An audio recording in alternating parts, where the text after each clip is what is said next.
Welcome to Investigating Pathways. I'm your host, Arnav Garg. On today's episode, I'm joined by Jason Fried, the co-founder and CEO of Basecamp, one of the most widely used task optimization tools in the world. Jason is also the co-creator of Ruby on Rails, as well as an author of several books. Hi, Jason. How are you? How are you? Doing well. Glad to have you here. Yeah, thanks for the invite. Absolutely. Thanks for being here. You bet. Awesome. So let's just get right into it. Sure. So could you tell me actually a little bit about your life as a kid, like leading up to before you went to college and high school, that sort of time period? Yeah, let's see, when do you want me to start? Maybe junior high school, high school? What do you think? Yeah, absolutely. Wherever you feel comfortable. Yeah, I remember, well, I got into a lot of trouble when I was younger. My parents kind of let me get away with a lot of things. I was an only child.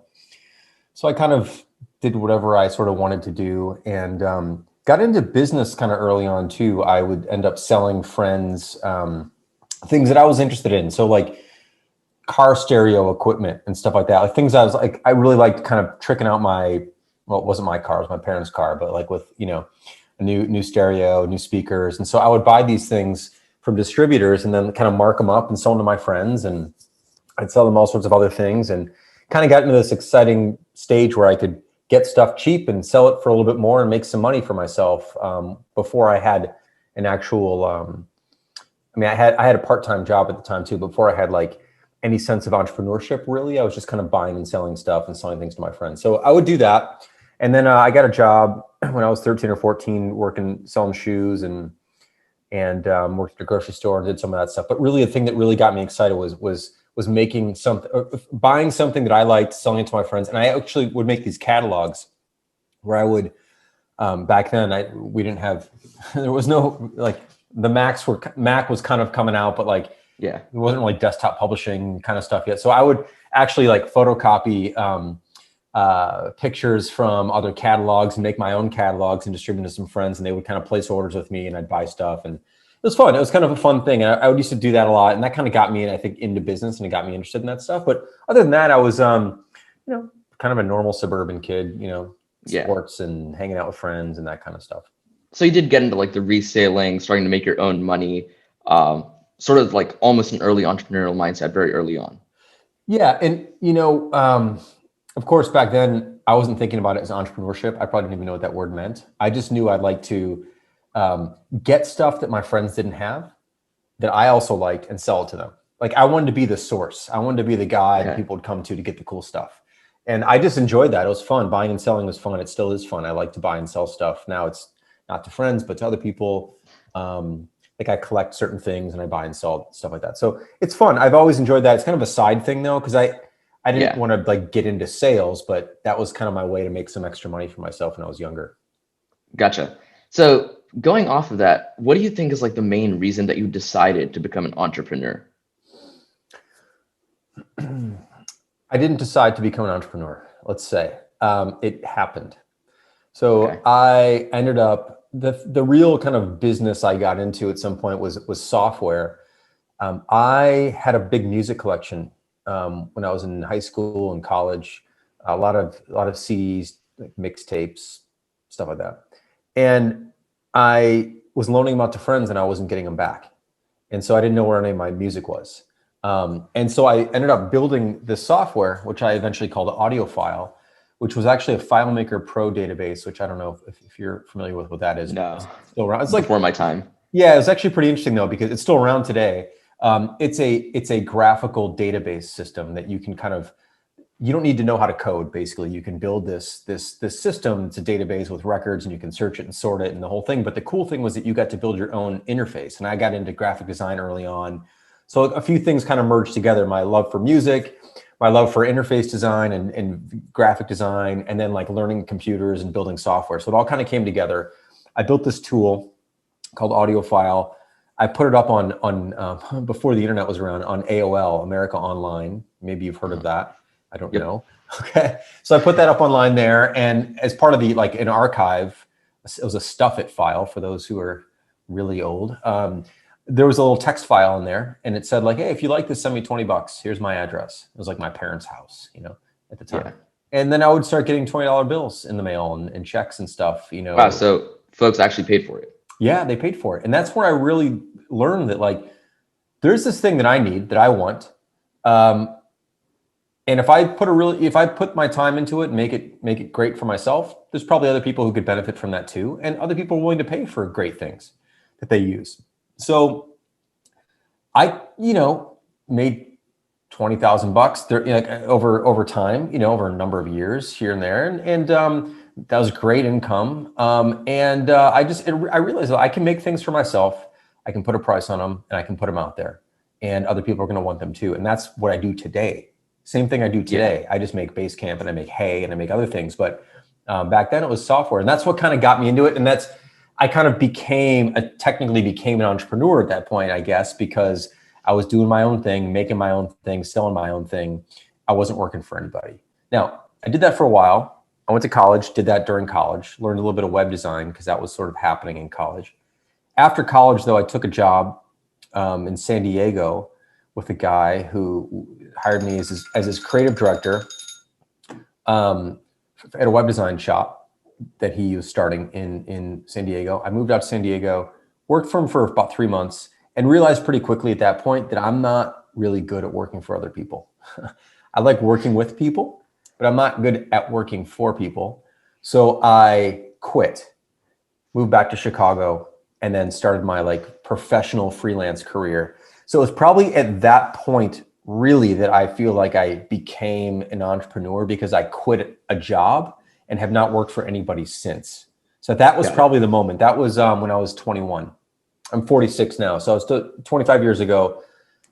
That was probably the moment. Although I was still doing businessy stuff before that for myself, but it didn't feel like entrepreneurship. It was just like me making some stuff. Gotcha. So obviously I don't know very much about the job climate during like the 90s timeframe, right? But from what I know right now, most people would find dropping out of a job 3 months after college like a pretty risky decision, right? So what sort of made it worth it? Like the stable income and just going into a freelance job? I think that's a great question. I think because I had experience previously making my own thing, making my own software and doing my own website design for hire, the reason I got hired by this guy was because he was one of my clients. So I already had some clients previous to working for him. So I knew that if I quit, I could go back to my clients and tell them I'm like available again. And I had enough confidence at that point to feel like I could make that work.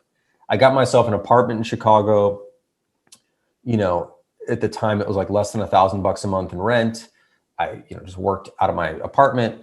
I was solo by myself. Like I didn't have any expenses. And I knew that based on what I was making in college freelancing, that I could get back into that. Even with a couple clients, I could cover my costs and I'd be fine. So one of the things I've always tried to do in life, well, I shouldn't say in life, in business, is to take risks without putting myself at risk. I didn't feel like quitting that job was putting myself at risk. I knew I could get another job if I needed to. I also knew that I had clients who were waiting for me that would come back to me and give me some work. So I didn't feel like it was that risky. It was a risk, but it wasn't an existential risk. It wasn't like, if I don't get this right, I'm not going to be able to eat lunch. I just knew I'd be okay enough to make it by, and worst comes to worst, I go get another job somewhere. So you were confident in your fallback options? I was confident in that, but more so I was more confident in my forward-looking options than my fallback options. Like I thought I could make this work, but I knew if I couldn't, there was something else I could do. And if I had to go work again at a shoe store, that'd be fine for me too. Like I would, nothing was below me. I'll have to get a job somewhere. I'll get a job and make it work. Like it's not, I got this other job, I can get another job. I just didn't feel like it was going to be that much of a challenge. I had some skills that were unique at the time, especially unique at the time.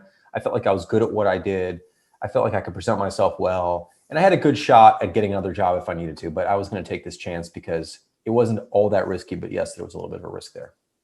Got it. That makes sense. Yeah. So when did your freelance business sort of turn into 37 Signals? That was 1999. So between about 96, when I graduated from college, went to take a job with this guy and then came back. This was 96, 97. For those 3 years, I was basically freelancing on my own. And then I met a couple friends. Well, I kind of knew these people, but we were sort of professional friends.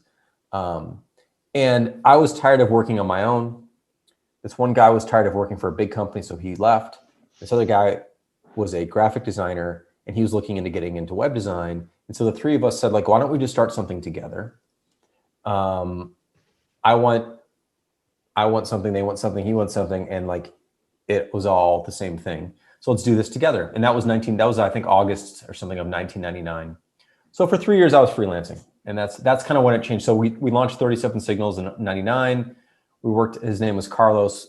So my partners were Ernest and Carlos. We worked out of Carlos's office. He already had an office space, basically a room, and we just all shared one desk, and kind of that. And that's when that started. Yeah, that's how that went. Got it. So speaking of your co-founders, sort of how well did you know them? How'd you get to know them before you were like, yeah, this is the team that I really want to work with for a few years?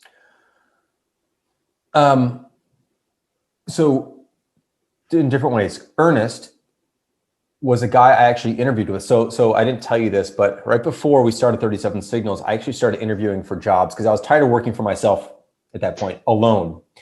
So I'm like, maybe I should get a job. I don't know. So I went to start interviewing, and Ernest was in charge of the Chicago office of a large web design company called Organic Online. I interviewed with Ernest, really liked Ernest. We kind of hit it off. I decided not to take the job, but like, I like this guy. He's a cool guy, so we kind of kept in touch. We both had a mutual friend, a guy named Carlos Segura, who was a graphic designer. We both knew Carlos. And about, I don't know, was it like 6 months to a year later after I'd interviewed with Ernest, we kept in touch. All three of us kind of kept in touch. And Ernest is like, you know what? I don't want to work for a big company anymore. I want to do something myself. I'm like, well, I don't want to work by myself. I want to work with someone else. And Carlos was trying to get into the web because he's a traditional print designer. So we knew each other like fairly well, but not that well. It was more of a professional relationship. It was not like we'd known each other for years kind of thing. But we had mutual respect, and we appreciate each other's talents and skills and deficiencies. We knew what they were. We knew who was good at what, that whole thing. And it just kind of worked out. So it wasn't, when I get into things like that, and even today, I don't think about like, this is going to be, I need to get everything right. It's just like, let's do this together and see what happens. For me, it's always, let's just see what happens. That's how it's always been for me. Yeah. So let's just see what happens, and we'll figure it out as we go. I think that's just the truth of most situations. You figure it out as you go. So as long as you're honest about that, I think you have a leg up actually than convincing yourself exactly what's going to happen, or that here's the next 3 or 5 years plan. Who knows, right? So that was that. And so I'd say we knew each other for a year, maybe year and a half ish before that, but not that well, but well enough to trust each other. Makes sense. Yeah. Do you think you all like came to grow together, closer knit as you continued to work on 37 Signals, or was it still just sort of a professional relationship to each other? No, we all got closer, but so it changed a little bit. So about a year in, Carlos left. Carlos still is a wonderful graphic designer, but didn't quite have the knack, and he would admit this, like to get into website design. He just wasn't really his thing. So he left about a year, and we bought him out. I should tell you, each of us put $10,000 into the business. So we had 30 grand to start. Bought him out. Basically gave him his 10,000 back. And then a few years in, so it was me and Ernest for a while. And then a few years in, Ernest left. He wanted to go do something else. He wanted to get out of the web design business, or out of the design. He went to actually work for a bicycle company in Oregon. Oh, wow. I forget what they're called, but now he works at Nike. He's way up near the top at Nike. But he worked for this bicycle company for a while. I can't remember what they're called, but he just wanted out. He wanted to do something else. Yep. His wife moved to Oregon, and that was a whole different story. So it was just me again. But during those years, we got to know each other really well, and I still consider them dear friends, and they're wonderful people. And I keep in much closer touch with Carlos than I do with Ernest. I maybe trade something with Ernest once a year or something, but Carlos and we not as frequently anymore, but we used to text like every day for years and years. It's awesome. Yeah. Cool. So sort of what was a pivotal moment of switching from 37 Signals to Basecamp? I know like Basecamp was originally just like a company project management software. When did you realize like, hey, we might actually have a really, really cool product that other people want? Um, well, 37 Signals was 37 Signals up until about 5 years ago. So we actually built Basecamp back in 2004 when we were still 37 Signals. And we built High Rise, we built Campfire, we built Backpack, we built Rightboard, we built Tidalist, we built the job board, built a bunch of stuff under the 37 Signals umbrella. We switched to Basecamp about 5-ish years ago when we kind of decided that we didn't want to grow the company that much anymore in terms of hiring people. But we had 5 products or 6 products or 7 products, depending on how you count. And it was just too many things to do for a small group. So we said, like, what's our biggest hit? It's Basecamp. Let's just double down or triple down or quadruple down on that. Let's spin off the other products or absorb them into Basecamp, like Campfire, our chat tool, got built into Basecamp. High Rise, we spun off for a while, though we reabsorbed that. Backpack just sort of is what it is. We haven't improved it since, but we still support customers who use it. And we said, let's just go all in on Basecamp. That's our biggest hit by far, by like 10x anything else. And well, let's change the name to Basecamp, name of the company to Basecamp too, just to make sure that we sort of signal that this is really what we're about.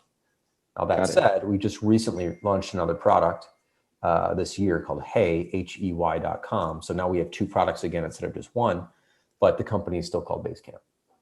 Makes sense.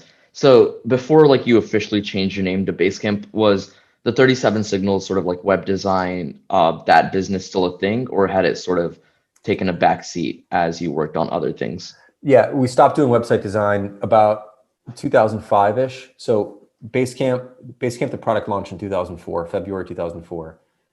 In about a year and a half-ish later, something like that, it was generating more revenue for us than website design.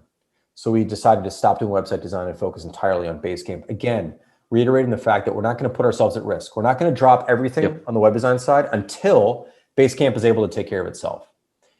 We didn't drop web design on day 1. We dropped web design on day 500 after Basecamp launched, or whatever it was.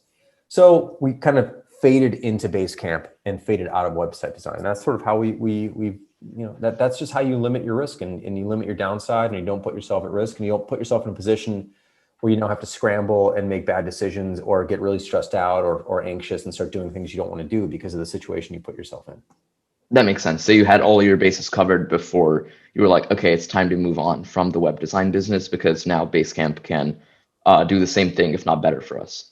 Yeah, and more importantly, maybe not more importantly, equally importantly, we enjoyed it more. We enjoyed making software way more than like landing a client and doing client work, and then the client goes away and you get another client. Like I didn't like that anymore anyway. So Basecamp sort of rescued us from that. And we just enjoyed it way more. So much more fun to build your own thing that you need, I think, than build other people's stuff that you're not going to use. So Basecamp was like the first application built on Ruby on Rails, right? Could you take me through the process of how you came to figure out Ruby on Rails as a software, how it came to be created, how you decided, yeah, we want to run Basecamp on this? Sure. So, well, stepping back further, David, who's now my business partner, was not at the time when we built Basecamp. He was just he was a college student at Copenhagen Business School in Copenhagen, Denmark. Yep. And I hired him for like 10 hours a week. That's all he had to help me build. He built some other stuff before that. We'd known each other for a little bit, but then we decided to build Basecamp together. And he said, when we started talking about like building Basecamp, before this, we both basically coded in PHP. That's how we met. And he goes, I'm going to use this thing called Ruby. It's like, I heard about this language, Ruby. Some people I really admire are into it. I'm like, all right, you're doing the work, so you should use what you like. I mean, why would I want to tell you what to use? You use it. So he goes, all right, so Ruby. So we started building Basecamp in Ruby. And through that process, David built Rails. Like, he didn't know he was building Rails at the time, but Rails is an extraction. So after Basecamp was essentially built, he was able to extract some of the practices and the conventions and that sort of thing, and extract that into a framework that could then be used by other people. So other people didn't have to so other people could sort of get up to speed quickly if they want to use Ruby. So he named it Ruby on Rails, which lives on top of Ruby. So he didn't build Ruby, he built Rails. And he decided to open source it. It wasn't like a debate. It's just like, that's what you do. You know, a lot of the stuff we were built on infrastructure was all open sourced. And so he wanted to open source Rails. So that's what we did. Or that's what he did. And that was obviously a really good move. And entire economies are now built on Rails, and millions of people program in Rails, or I guess millions, hundreds of thousands, millions, I don't know what it is. Millions of people probably have jobs because of Rails.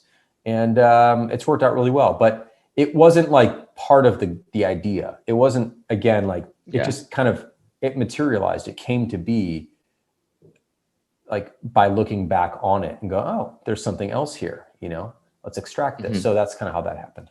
So it was also sort of like an accidental creation. Just like everything, basically. Yeah. You know, like David's like, if I'm going to build another tool, another product, I don't have to redo all this stuff from scratch again. Like, what can I reuse? Yep. And so that's kind of sort of where that came from, you know? You know, because we were probably going to build other things. And so here we can get a head start by using this thing called Rails, which in his head, again, wasn't called Rails initially. It was just like extracted patterns that he could reuse. That's really cool. Yeah. I know I use Rails a lot, so it's cool to figure out where it came from. Oh, awesome. Yeah. And that's just what happened. It, again, wasn't intentional, just happened. And then it became intentional, but it didn't start that way. Mm-hmm. Yeah. So now let's like zoom to like a few months ago, right? When you started thinking about, hey, so where did the idea come from? What were your frustrations with existing services like G Suite, Yahoo, Outlook that made you think like, okay, we need to launch this new product?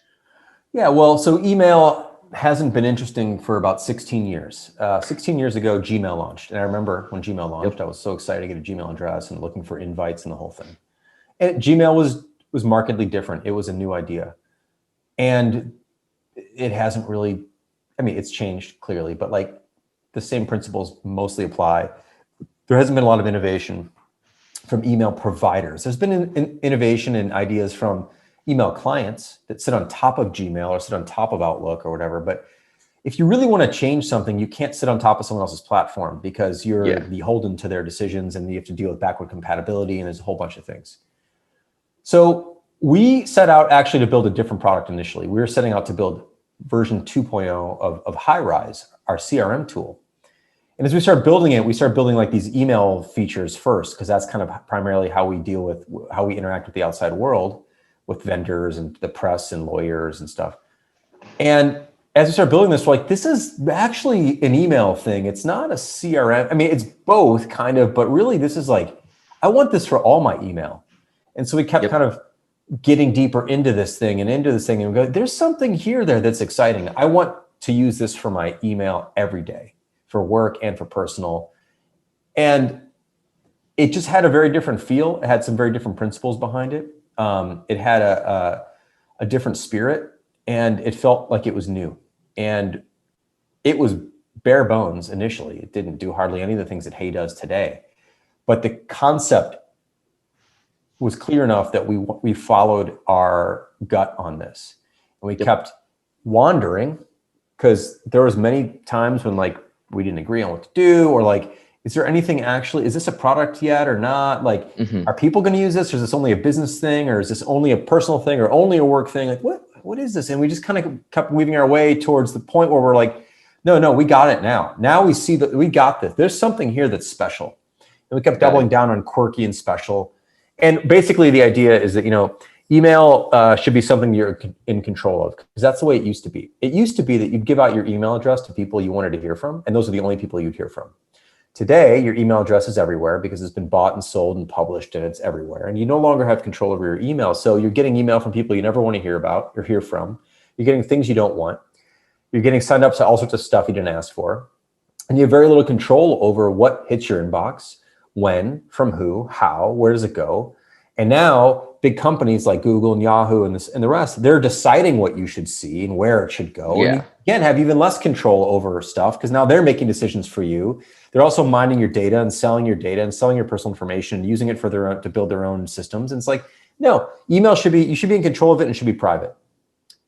And you should have control over who can get in touch with you, and you should have control of how often you want to see their emails, and you should have control over how you want to see their emails, And why do we have to read every email one at a time? Why can't I read emails in batches? And like, there's all these things we're like, why can't you do this? Why can't you do that? Why has no one done this before?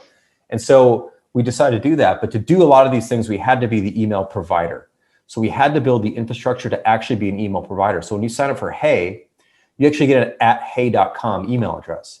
This has nothing to do with Gmail, nothing to do with Outlook, nothing to do with Yahoo or iCloud. It is a distinctly unique and standalone email service that has a very different point of view on what email should be and can be and ought to be.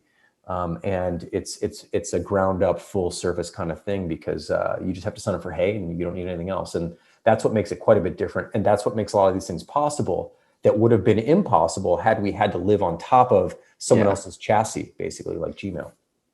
So one of the more quirky things about Hey that I've noticed is you've called it an inbox, right? Not an inbox. Right. So I'm curious, what was the departure point from inbox that like gave that name? A number of things. First of all, everybody hates their inbox. So I don't want to put something in my product that people hate right from the start. Yeah. There's negative connotations with an inbox. An inbox is overflowing. You get on top of it. You're always behind it. You're always playing catch up. It's just a mess. Why put that in our product and bring all that baggage inside? So we're like, how can we come up with something that's like, will invoke the same understanding of what this thing is, which is like a place where things land, but make it decidedly different enough that it's like, what does that mean? But I get it. And how do we put the emphasis on the M instead of the N? So important, immediate. These are M word, or well, they're IM words, right? Yeah. So the inbox and Hey are for it's for emails from people that you care about, that you want to hear about, and that you want to know about immediately. And other things can kind of fade back. So there's something called the feed, something called the paper trail. The feeds for where newsletters go. Those are out of your face and out of your way. The paper trail is for where receipts go and shipping confirmations and all that kind of stuff, and order confirmations. That's out of your face as well. The inbox is for people you want to hear from and things you want to hear about. Okay. And by giving it that name, which we knew would be controversial, even internally it was controversial. A lot of people didn't like it, and we actually went away from it for a while. And then I said, no, we need this back. Let's do this. So we brought it back. It just immediately differentiates the product and says, there's something different here. This feels weird. This signals a different mindset. And for some, they can't get over it. Fine. But I think it's still an important little uncomfortable moment to remind people that this is not what you've used in the past. This is different, but you still fundamentally understand kind of what this destination is. It's a place where emails come in. Got it. Like, for example, had we called it, the other ideas were like Skybox or Yes Box, because like in the screener, you have to say yes to people. So like there's all these other sort of abstract names that were too far away from, like, we have to explain what that meant. And you people wouldn't immediately connect the dots. Inbox lets them connect it with inbox, but still know that it's different. Got it. So I know one of the things you said was like unwanted newsletters, all of that, like unnecessary spam almost always hitting your inbox. So what are your thoughts on like some professional instant messaging systems like Slack, stuff like that? Well, those are different things. So I'm not a fan of instant messaging things for most methods of communication. I think they're very handy occasionally, very, very handy, obviously. But as the primary method of communication, I think it's a terrible trend. I think it causes a lot of interruptions. People are constantly trying to manage dozens of real-time conversations all day long, bouncing between this channel and that channel, or this tab and that tab.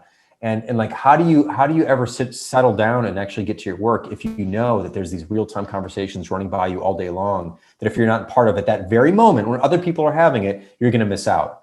That is a really bad, that's a drain on your attention and your focus. And it's actually, I think, a really unhealthy level of baseline anxiety that it injects into your workday. So I'm not a fan of those things. That's not to say I don't use instant messaging. I do occasionally. But not for like constant all day long chatter about work. I think that's a really dangerous place to be. And I think people realize it and they know it. But a lot of people get caught up in it, and they're on this endless conveyor belt now. And like, you're running like a rat, like a mouse. I agree.